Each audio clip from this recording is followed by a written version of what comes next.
Chapter 12. Despite my misgiving about joining a crowd in the dining hall the night before, I decided to take Luli's words to heart and saved the foodstuffs she gave me for the appropriate time. Dry or not, they might serve me, though I didn't know when or how, but I wouldn't have anyone say I wasn't resourceful. Near the end of serving hours, I snuck into the dining hall, then grabbed one of the wooden trays and 2 tined forks. A woman with curly white hair frowned at my last-minute appearance, but served me readily enough. The glop she dropped on my plate didn't appear appetizing, but, as it turned out, was quite delicious. My tongue rooted out the tastes of corn, spiced beef, and a pretty decent tomato-based sauce that rivaled my own. When Shabana knocked on my door the next morning, she wore a sharp-toothed grin from ear to ear. I wished I shared her enthusiasm, but my legs quivered with the idea of our first class. She led the way like an old pro. "Do you know where we're going?" I brought up my interface and scanned the schedule. Our first stop for the day was something called Fundamentals of Magic. Instructor, Miswell During. Room 6. Hall of the Light. "Yes, I walked the path with the map Master Mora gave us after dinner last night." Her forehead wrinkled. "Where did you get off to? I knocked on your door." I pinched my lips together, not knowing if I should tell. "Trust no one." My father's voice echoed in my mind, but it seemed ridiculous.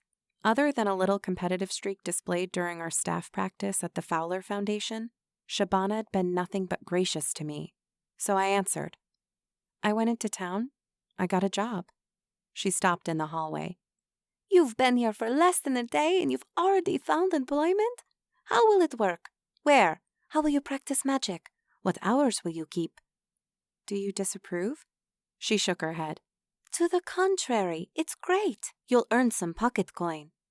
"Will the masters disapprove?" She raised a shoulder. "It's not like they own you. Why would they deprive you of the opportunity to learn the ways of commerce?" I wasn't sure what the rules were concerning working while at the academy. "Well, they can't be offended by what they don't know, so just keep it to yourself if it makes you feel better. The master of our borough once told me it's easier to ask forgiveness than permission in some cases." "What's his first name?" "The master?" I nodded. "You know I can't say until you remember.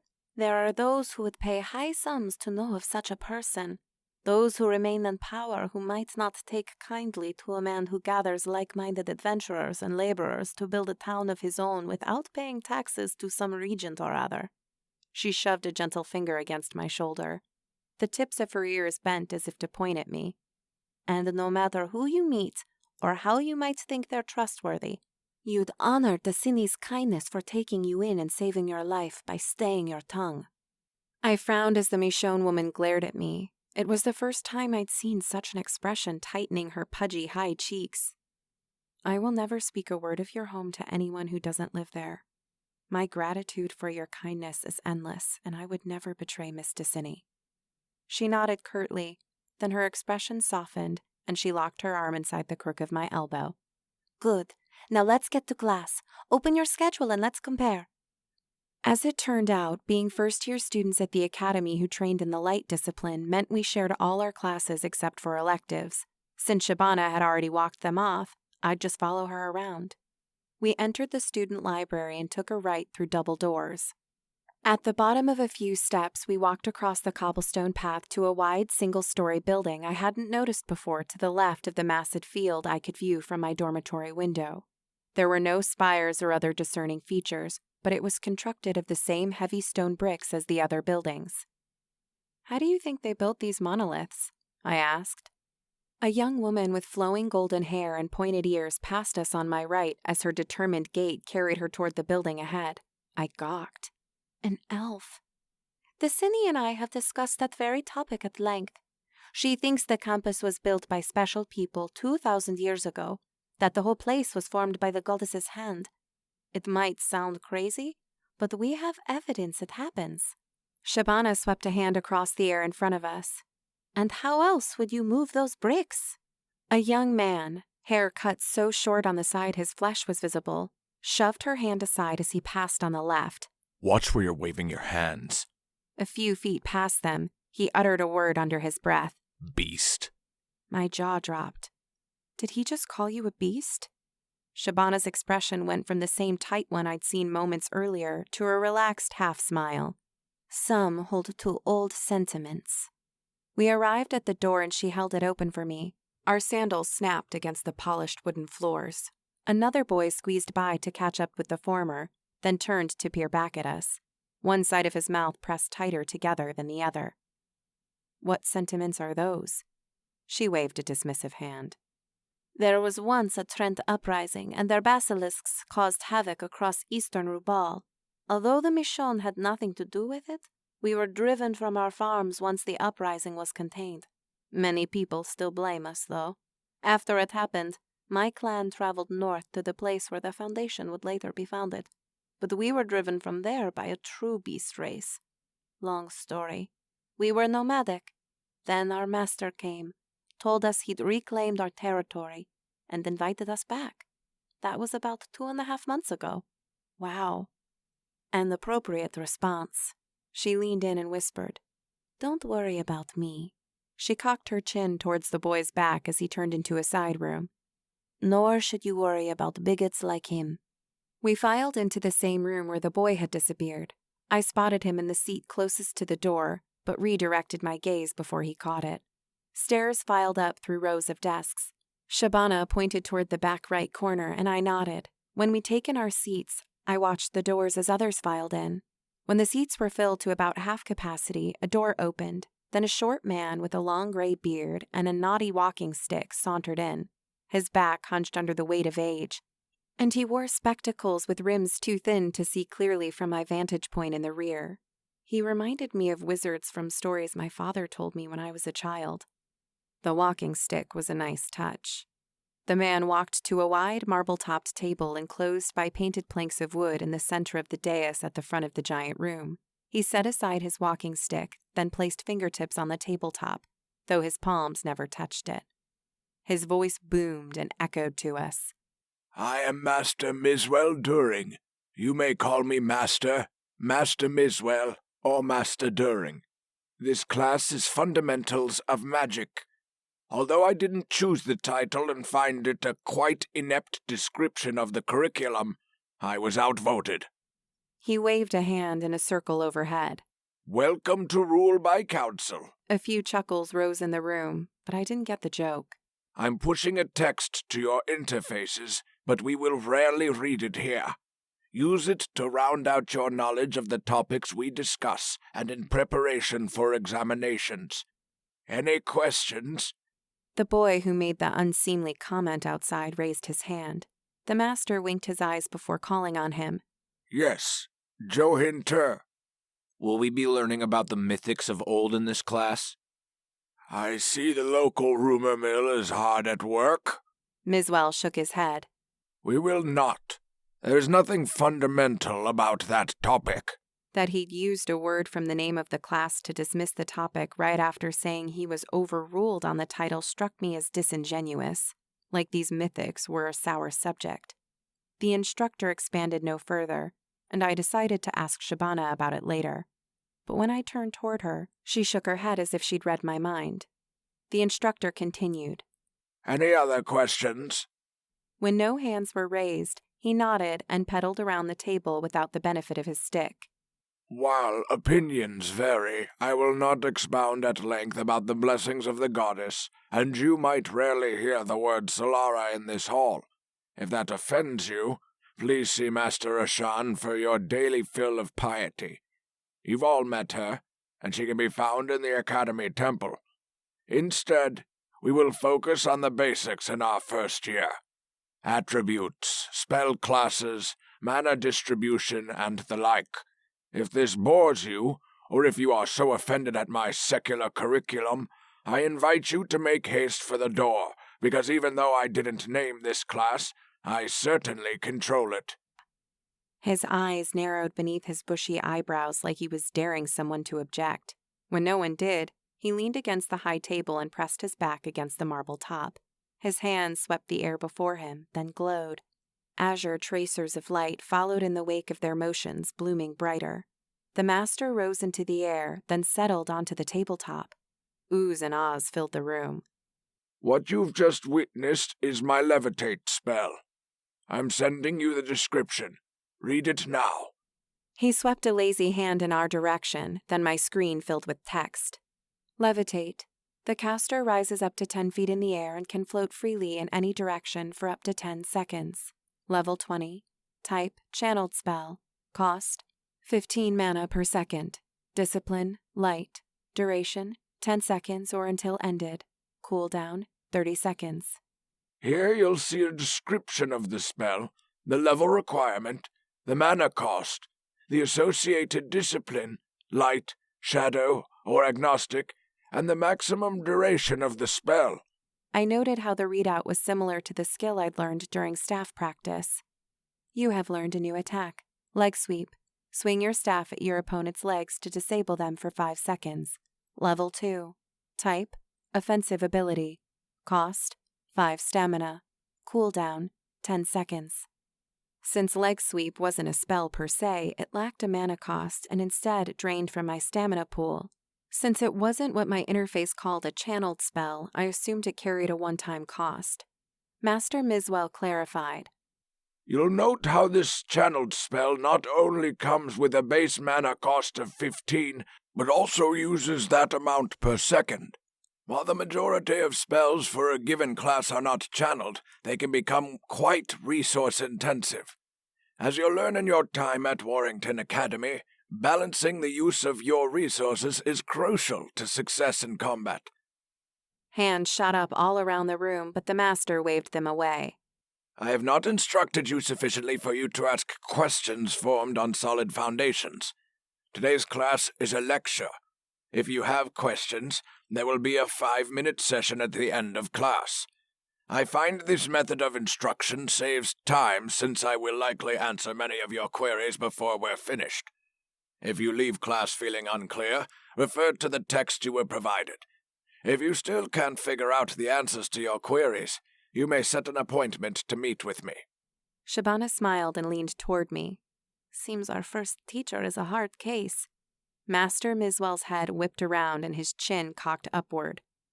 A hard case may be.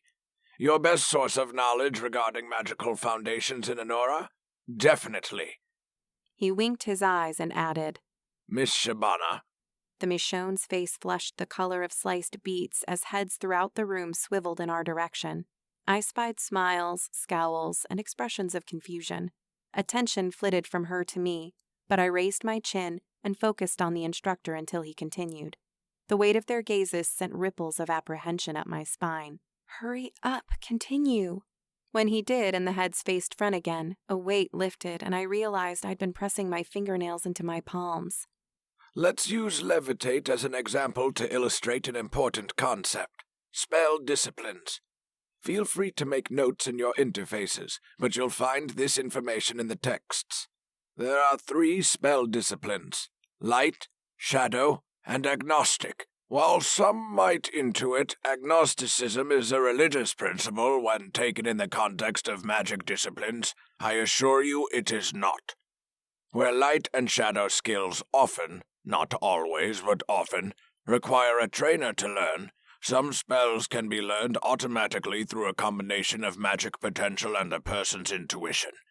Agnostic spells and abilities are more likely to be learned this way due to a high magical potential alone, but light and shadow spells that can be self-taught usually require a high affinity in the given discipline and magic potential. He raised both hands, then dropped off the table like a much younger man might. He paced along its length, turned, then paced back as he spoke. For instance, let's say a being holds a magic potential of 75%. That's quite high. On that basis alone, they are more likely to learn agnostic spells of their own accord. But with a magic potential that elevates and a light potential above, let's say 50%, they could also learn a spell like inner illumination when squinting in a dark space. Here. He swept his hand toward us, and text filled my mind window again. Inner illumination, level 4, allows the caster to see in dark environments. Type, channeled spell. Cost, 35 mana. Discipline, light. Duration, until ended. Cooldown, NA. Master Miswell turned his head. Yin? Yes, Master Miswell? A youngish woman in a muted black robe stood in the doorway to the left of the table. A topping of green hair merged with long black locks that fell straight to her back. Her skin was frosty white. The shutters, please. Of course. Master Miswell waved a hand toward her. My aide, Yin. She cast a glance across the room as she unhooked the first shutter. She closed 4 pairs, casting blackness over the room except for the light creeping in from the hallway. Our instructor closed the door. Then only the faint outlines of the students' heads along with the tiered risers were visible. I squinted to locate the boy who'd insulted Shabana. In circumstances such as these, one might so desire sight that they— A white flash surrounded me, then dissipated as quickly as it had come. You have learned a new spell, Inner Illumination, Level 4. Allows the caster to see in dark environments. Type, Channeled Spell. Cost, 35 mana. Discipline, Light. Duration, until ended. Cooldown, NA. Your light magic skill has reached rank 1. Ah! The instructor boomed. We have a winner already. Master During paced to the bottom of the steps and peered in my direction. Arise, young lady, and tell us your name. Warmth flooded my cheeks, and I'd wondered if they were as red as Shabana's had been. She squeezed my hand. Yin, the candles, please. I don't want to flood her senses. The harsh light caused my eyes to blink, then water. The candles in the candelabra above, as well as lining the walls, bloomed to life as Yin's hands glowed orange. Then, the assistant lowered them as the color faded. Now, please. Please. He turned his hands palm up and flicked them at the wrists. Rise.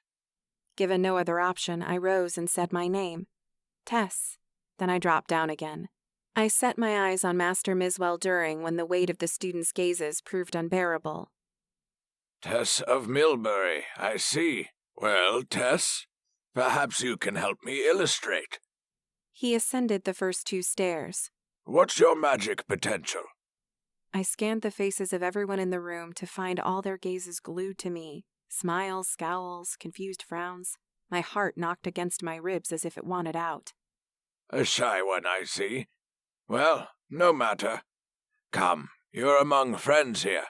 Your potential, please.